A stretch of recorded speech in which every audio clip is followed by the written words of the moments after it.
Damana Diapikas, vous évoquiez tout à l'heure votre avènement à la tête des jeunes du FPI. Dans les années 2000, justement, où vous accédez à la tête des jeunes du FPI, la gauche ivoirienne, avec à la tête Laurent Gbagbo évidemment, introduit dans la Constitution, une fois que ce dernier accède à la magistrature suprême, introduit dans la Constitution une limite d'âge, justement pour que les candidats à la présidence de la République restent jeunes et frais, on va dire ça comme ça. Aujourd'hui, ce débat refait surface, alors que la limitation d'âge a été suspendue en 2016. Aujourd'hui, le débat refait surface, et dans quelques réactions que vous avez déjà eues, vous avez l'impression que cette clause veut revenir dans la Constitution pour le président Laurent Gbagbo. Oui, et je le réaffirme. C'est votre conviction? Oui, Pourquoi vous pensez cela? Oui, bon. Alors que cette clause exclurait et Laurent Gbagbo, et Alassane Ouattara, et Henri Konan Bédié, et bien d'autres. Il n'y a pas de préjudice. Il n'y a pas de préjudice pour M. Ouattara. Il n'y a pas de préjudice. Pourquoi il n'y a pas de préjudice? Je vais vous le dire. Expliquez-nous. Je vais vous le dire. M. Ouattara a eu à faire 2 mandats à la tête de l'État de Côte d'Ivoire, sans embâche, tranquillement. Personne n'est venu le déranger. Il est même en train de faire un 3e mandat, qu'on peut appeler dans notre jargon un guassou. Ça, vous comprenez? Voilà. Donc, pour un tel monsieur qui a fini de faire, comment on appelle ça, ces 2 mandats, voilà, il fait un 3e mandat que toute la communauté internationale et la communauté nationale jugent d'illégal, d'anticonstitutionnel. Quel préjudice subit ce monsieur quand on lui dit « Non, monsieur, pour vous, ça suffit, allez-y à la retraite ». Quel préjudice subit? Il a déjà fait 2 plus un bonus. Il n'a pas de préjudice. Par contre, à l'encontre de M. Laurent Gbagbo, il peut vous répondre sur le cas de M. Ouattara, il peut vous répondre qu'il a le droit, parce que selon lui et ses partisans, il a le droit de faire un nouveau mandat en 2025. Non. Poursuivez. Voilà. Par contre, pour M. Laurent Gbagbo, oui, il y a un grave préjudice. Le président Gbagbo Laurent est parvenu au pouvoir en 2000. Il n'a même pas eu le temps de prendre ses quartiers à la présidence qu'on lui a apporté une rébellion. Les 17-18 septembre 2002. Cette rébellion a fait qu'il n'a pas pu mettre en application son programme. Il n'a pas pu appliquer son programme. Voilà. Le programme de la refondation a été suspendu. Et on a créé un gouvernement d'union nationale où tous les opposants sont venus, y compris les groupes armés. Cela a duré 10 ans. On a cru qu'au sorti des élections de 2000, les choses allaient très bien se passer. Malheureusement, il y a eu une crise post-électorale très grave. Le président Laurent Gbagbo a été arrêté, déporté à La Haye. Il y a passé 10 années. Il est acquitté, il revient dans son pays. Voilà. Il revient auréolé de cet acquittement, de cette victoire. Voilà. Et puis, contre toute attente, alors qu'en son absence, on avait fait sauter la limitation d'âge, parce que, évidemment, on s'est dit que quand on va à la CPI, on n'y revient plus. Donc, il n'y a plus de menace de Gbagbo Laurent. On peut sauter la limitation d'âge pour s'octroyer une présidence à vie. Alors, contre toute attente, le président arrive. C'est cela. Voilà, ils n'ont pas prévu son retour. Il revient et on sent qu'il est en position de toutes ses aptitudes. Il veut continuer son action politique, sa mission politique dans la classe politique en Côte d'Ivoire. Et subitement, on trouve qu'on doit encore ramener la limitation d'âge. Mais, cher monsieur, on ne tripatouille pas une constitution tous les ans. Alors, vous me permettrez d'ajouter que celui... C'est pourquoi j'ai dit que oui. cette limitation d'âge qu'on veut forcément réintégrer dans la Constitution... Non, pas forcément. Pour l'instant, c'est un député de la nation qu'on veut réintégrer dans la Constitution et vise le président Laurent Gbagbo, vise le président Henri Konan Bédié. D'accord. Antoine Assalé Tiemoko, député de Tia-Salé, qui a proposé justement que cette clause soit réintroduite dans la Constitution, estime que chaque fois qu'Henri Konan Bédié, Alassane Ouattara et Laurent Gbagbo se sont affrontés lors d'une présidentielle, cela a cristallisé des tensions et a créé des problèmes dans le pays. Donc lui, la proposition qu'il vise derrière ce retour dans la Constitution de la limite d'âge, c'est de les mettre les 3 à la retraite et ainsi le pays se portera mieux. Commentaire. Est-ce que vous pensez que c'est un raisonnement sensé, ça? C'est son raisonnement. On le respecte. Écoutez, le problème, ce n'est pas une question de Laurent Gbagbo, ce n'est pas une question d'Alassane Ouattara, ce n'est pas une question d'Henri Konan Bédié. Le problème, c'est une question d'état de droit. de respect des lois, d'une question de démocratie. Et je crois que nos États ont besoin de fonctionner dans un système démocratique où on respecte la loi et où tous les citoyens sont soumis à la loi.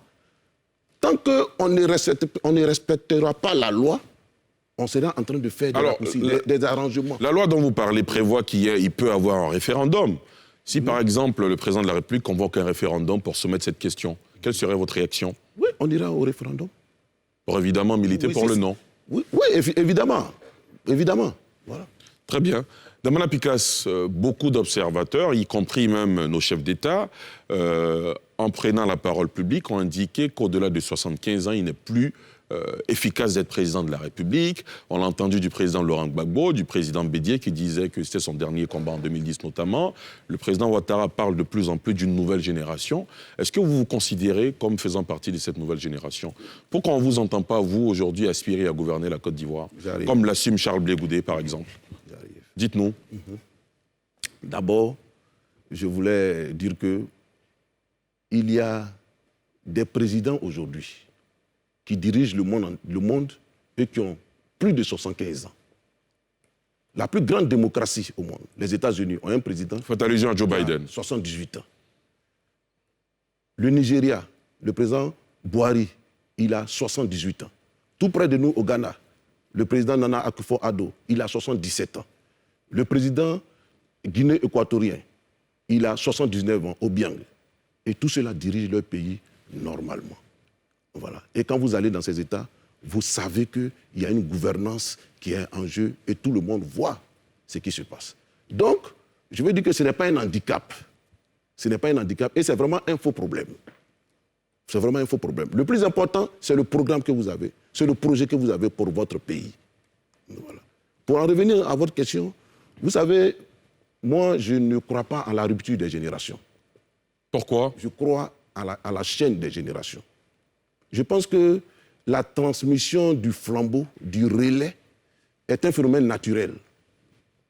On n'a pas besoin de bousculer, on n'a pas besoin d'exprimer son état d'âme, on n'a pas besoin d'user de violence. On n'a pas besoin de ça. C'est un phénomène naturel. Voilà. Laurent Gbagbo qui est là, pour parler de... Laurent Gbagbo a bousculé Félix Houphouët-Boigny. Non. Laurent Gbagbo, ce n'est pas lui qui a inventé la lutte pour la souveraineté. Laurent Gbagbo est un héritier.